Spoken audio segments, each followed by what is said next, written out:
Na ką, apžvelgėm visas dalis, galime judėti prie tų dalių įsigijimo. Tai pirmiausia, tikriausiai reiktų pradėti nuo pačios svarbiausios dalies, tai būtent valdiklio. Galim iškart eiti į Mateco, taip, einam į Flight Controller, Matec Systems, čia yra produktai, aš naudosiu šitą Flight Controller F405 VT, vien dėl to, kad jį tokį turiu naują visai, nesulituotą, be nieko. Ir jisai yra šustresnis tuo, kad turi jau integruotą imtuvą, tai aš ir naudosiu atskirą, vien dėl tutorialo. Šiaip jums siūlyčiau naudoti arba šitą, mano pas pirmasis buvo Wing V2, arba šitą 405 VMN, jisai mažas, tikrai kainos skirtumas keli eurai, tikrai pajėgus, jo labiau, kad šitas yra žymiai senesnis, šitas yra iš naujesnių, tai rekomenduočiau šitą naudoti. Dabar kur juos nusipirkti? Tai rekomenduočiau pirkti tik tai iš oficialių perpardavinėtojų. Tai tarkim, Mateco perpardavinėtojai einam į resellers ir čia bus nurodytos Matec is official store on AliExpress. Paspaudžiam.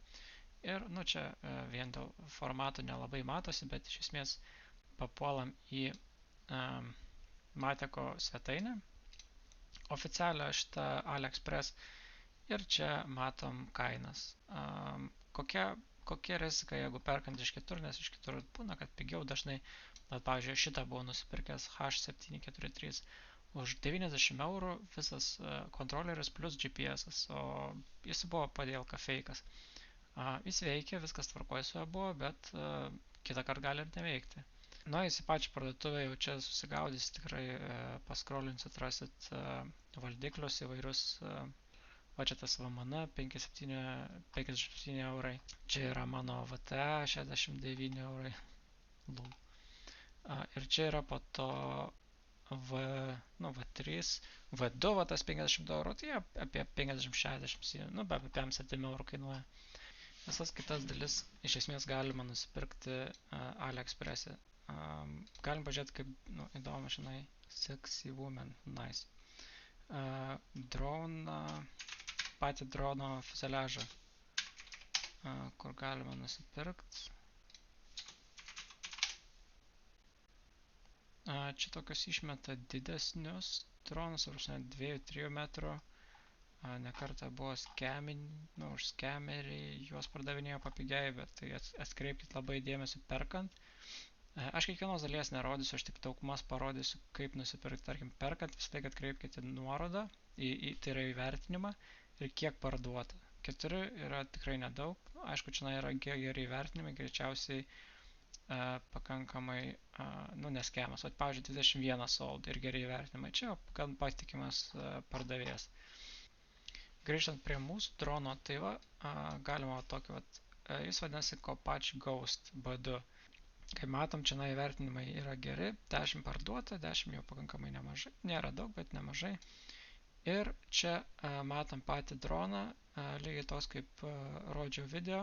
Čia dabar matosi apačioj skirtingos komplektacijos galima nusipirkti, yra kit, yra PNP standard, aš siūlyčiau šitą ir pirkti.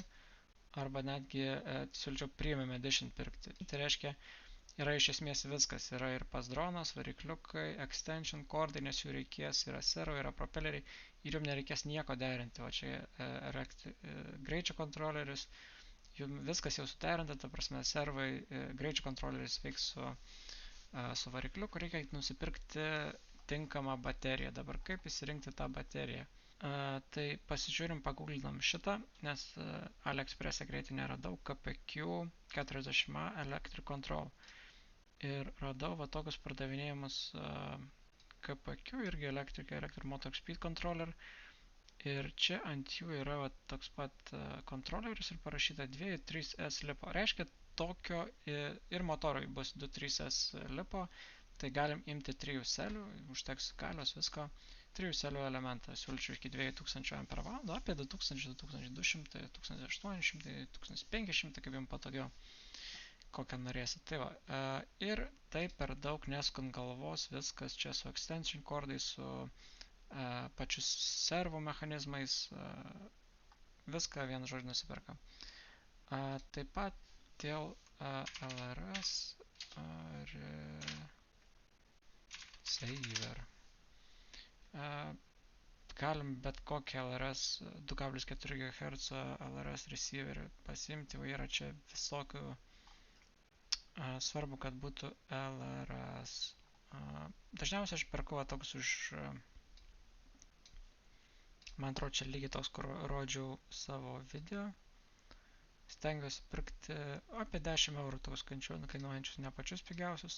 Siūlyčiau taip pat pasigūglinti, nežinau, pasieškoti papildomų, ko reikės, jeigu, pavyzdžiui, jūs karštais klijais darysit, tai karštų klijų pistoletų reikės, papildomų kemperikų, litavimo įrangos, jeigu neturit, tai litavimas, pavyzdžiui, soldering. Ir imam tikrai nebrangų kažkokį tai. Aš ėmiau, man atrodo, va šitą litavimo aparatą, tik jisai buvo visas kitas. Visas jisai kainuoja apie 6, čia irgi tikrai nebrangiai. Man atrodo, prieš tai buvo radęs už 10 eurų, nežinau, kiek šipingas kainuos. Čia inkognito modė, tai gali būti kainos šiek tiek skirsis, bet apie 10 eurų visas kitas kainuoja tikrai nebrangiai. Tai vat galite šitą pasimti litavimui, o po to bet PV transmitteris. Man atrodo panašiausias, ką radau, LRS SE, BTFPV. Žiūrėkit, kad būtų LRS protokolais dirbtų, nes yra su FR Sky, tai mums tas toks netiktų. Tai jom RLS, L, išsivaizduoju, parašyta left, stick throttle pas man yra left, ir kairiai.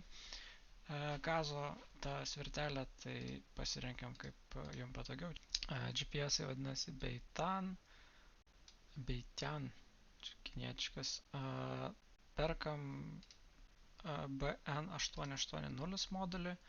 Va šitą irgi pasižiūrim, kiek parduota. Čia parduota jų gan mažai, reviewsai geri, bet siūlyčiau kažkokį tai, tarkim, šitas aš matau.